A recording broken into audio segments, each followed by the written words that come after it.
Hello, I'm Tom Martin, and welcome to another episode of A San Francisco Conservative. This is the new podcast series featuring yours truly, Tom Martin. I'm a lifelong journalist. I've produced stories over the years for Diane Sawyer at Good Morning America, Charles Perrault at CBS News, was even reminiscing a moment ago about working with Walter Cronkite at CBS News. But these days, I love meeting interesting people, asking thought-provoking questions, and that's why I love this opportunity to once again speak with my dear friend David Parker, who is an author, great author, and he's the author of two wonderful books, which I highly recommend, Income and Wealth and A San Francisco Conservative.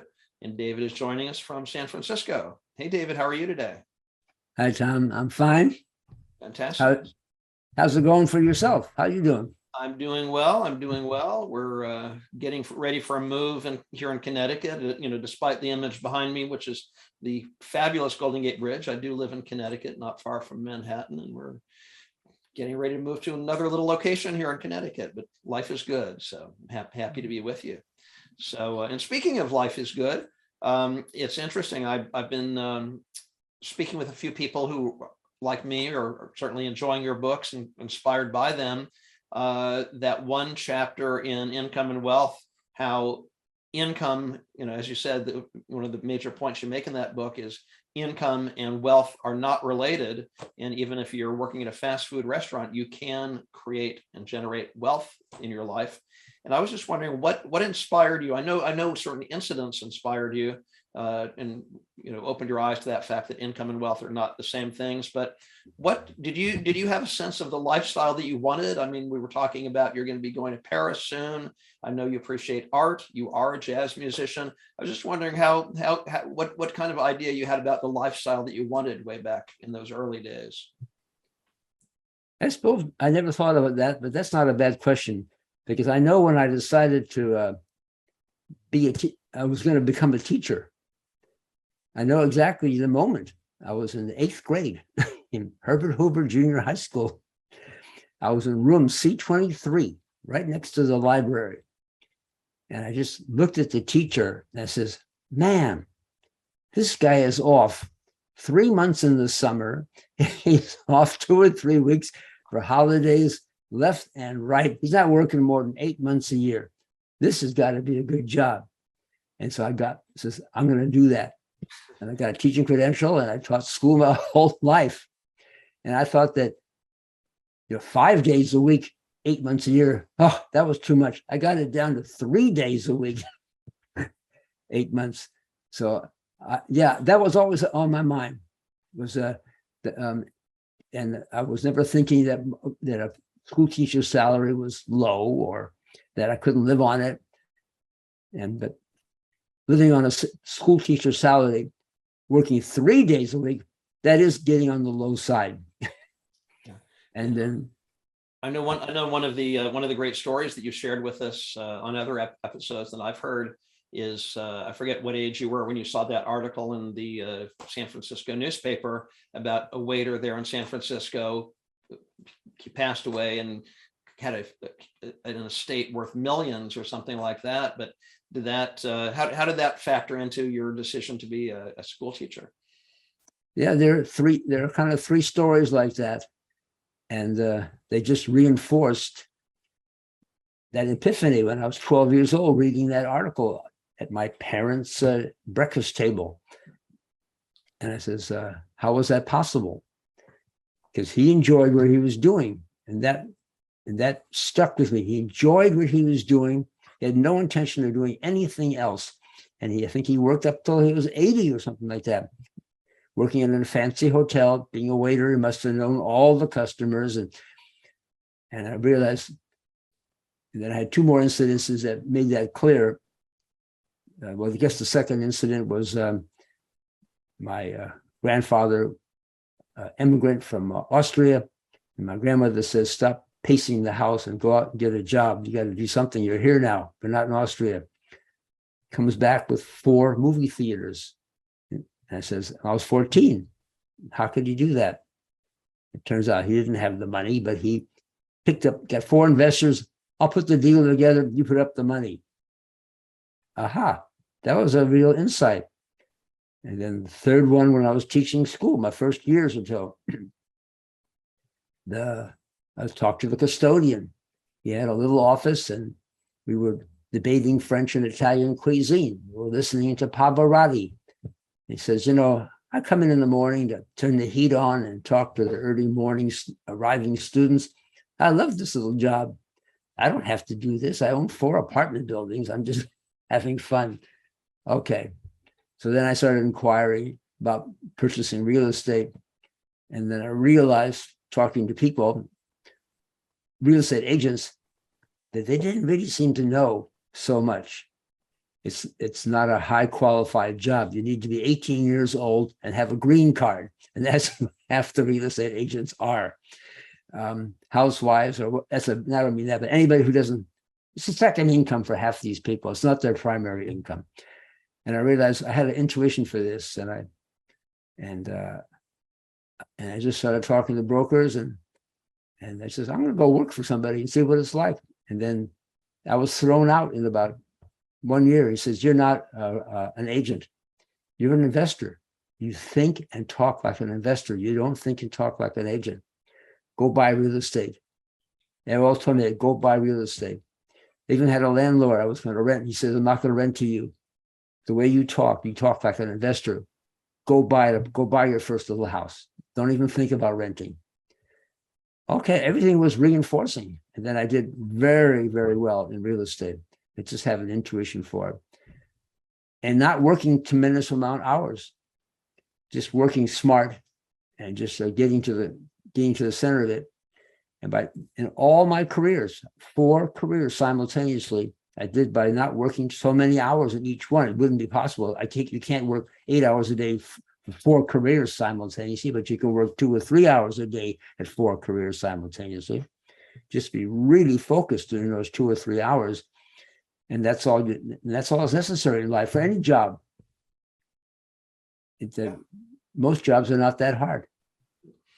Well, I know you well enough over these recent years to know that you have a high standard of excellence. In fact, you've told me, when it comes to your jazz music, you don't say, well, I haven't played in a week or 2. I'll just roll out of bed and play alongside my 5 colleagues. You said that they wouldn't stand for that. So you do have a high standard of excellence in all of your activities, I would imagine, right? If I come on the set and I haven't played even for a couple of days, heads will turn. And they're joking because it's my band. And they'll go, you're not practicing. I don't want to hear that. I don't, because I have really good musicians. It's not fair. I don't want to be the rich guy who has the band. I don't want that, anything like that. I'm one of them. I'm one of the cats at that moment there. I'm nobody else but one of the cats. So I have to hold my own. So I really do practice, and I do prepare for the sets. And do you bring that same attitude to your tennis? I mean, at the time we're recording this, 2 nights ago, Serena Williams, I forget if she had an auto accident. She'd been out of the game a bit. She was playing for like 20 years. I mean, such a historic figure in women's tennis and all of tennis, really. But she won her first match. I think she was ranked something like 600th rather than first. She won. She's going to be playing again tonight, I think, against the number 2 seed at the US Open. You're still playing tennis, which I love, and that probably speaks to your competitive spirit. Do you bring that? Yeah, I do. Play an excellent game of tennis also, I would assume, right? Yeah. I don't know if people know rankings. Like I'm like a 4-0, but I can hold my own with 4-5s, even with 5s. But I'm older now. But I go to tennis clinics, and my wife gets mad at me because I come back a little bit shaken up. The ball comes so fast, and I'm holding it in there. I'm very competitive when I'm playing these guys. I can't beat them, but I can hold my own. And they have a team where I am in the Bay Club in San Francisco, and they asked me to be on the 65 and older team, which they haven't started again since COVID. Somehow they're not traveling around the country in cars so they haven't brought back. But if someone says, get Parker, he's one of the few people around here who's 76 and he still knocks in the serve at 85 miles an hour. So I'm really there when I'm playing tennis also. That's impressive. It's a little bit like, I guess maybe he's a decade or 2 younger, but Tom Brady in football says, I guess I'm an old man compared to all these other guys, but I don't want to give it up. You have that dedication, So right. That's cool. Yep. So I just want to throw in before we continue, if you're joining our conversation midstream here, you are listening to and watching a San Francisco Conservative, the new podcast series featuring yours truly, Tom Martin, longtime journalist, asking questions, and my dear friend David Parker, who's author of Income and Wealth and a San Francisco Conservative. So, David, I want to talk a little bit more about real estate. You mentioned just briefly a few minutes ago, you said you had a great intuition about real estate. What do you mean by intuition exactly? Well, real estate is just square footage. It's not an office building. It's not an industrial building. It's not a residential building. It's square footage. And then there's acquisition of it financing wise. So a professional real estate deal is 100% financed. You could call that a leveraged buyout. That's probably what I am specialized in. When the dust settles, I'll have acquired that property, which I think in terms of square footage and how much I can rent that kind of square footage for. And when the dust settles, it's fully financed by the banks, the seller, or anybody else. So there's no end to how much you can buy. So I have acquired quite a bit doing that. So that's getting to the essence of it. That's what I'm saying. What is it exactly that you're buying, and how should the deal go down, no matter what anybody is saying? It must be in a special, I'm just speculating here. I'm not an expert in that field at all, but I'm just speculating that it must be a very tricky location where you are. I mean, San Francisco is a beautiful city. It's very historic. I love the architecture and so on. It's also a center of technology, tech and innovation. And I understand it's very expensive to live there currently because of all that tech companies. Is it a tricky place to be in the real estate game? You have to have faith that those high prices are going to hold, and I guess they will. I had a vacancy. I don't believe it or not. After COVID, I had some vacancies during COVID, but they've all filled up. I have 0 vacancies now for almost 6 months. Wow. I had 1 vacancy, and the agent comes back. Well, I found you 3 tenants, 3 guys. One works for Facebook, one works for Google, and one works for some other big company. And he says, they're all making $10,000 a month each. They can afford your apartment. So I pushed it up to $4,500. They said, okay, fine. Excellent. So this is a building. I was wondering if I can hold on to it. I go, yep, I certainly can. If you bring tenants like that, you have to have faith. Excellent. And during COVID, I took a gamble and I bought a big industrial building. And the bank actually made a loan, and they told me that's probably the last loan they're going to make, and only because it's an industrial building, and in San Francisco that is really hot. That those properties are not going to drop 1 penny during COVID. In fact, they're going to rise because people want distribution centers. Amazon, people call me all the time. So I have 3 industrial buildings now. So that's what I've been focusing on. That's exactly the thing to do for San Francisco. I remember in one of our conversations, you've said many times, of course, save your money, pare your expenses down to the bone, because that is how you will create wealth for your future. How does that fit in terms of real estate? All right. Okay. So there's 2 ways I'm buying real estate professionally. I'm financing a leveraged buyout. That takes a lot of practice and a lot of practice and lots of mistakes. No different than Thomas Edison. You do tons of things wrong. All of a sudden, it comes into place. You practice and practice. But if you know nothing or care to know nothing about investments or real estate, you can still do well. Just a little bit, another kind of hard way. You save half your salary, and and every year buy an income producing asset with leverage. My Income and Wealth book has almost an Excel sheet, penny for penny, how that works every year. And if you're in San Francisco, maybe you can't, and you're working at, I give an example of a McDonald's employee. They can't buy a $100 million building. They can't even buy $1 million building, but they can get their spouse, they can get a friend, and they just buy a portion of it. It's the same thing. You don't have, you buy maybe 100, 150,000 worth of real estate, even in San Francisco, a third, a fourth, a fifth of one. No excuse. And then there's a book I read recently, Rich Dad, Poor Dad, something like that. And there was a line that really struck. He says, you have to start your program, such as what I say, saving half your salary and investing it with leverage.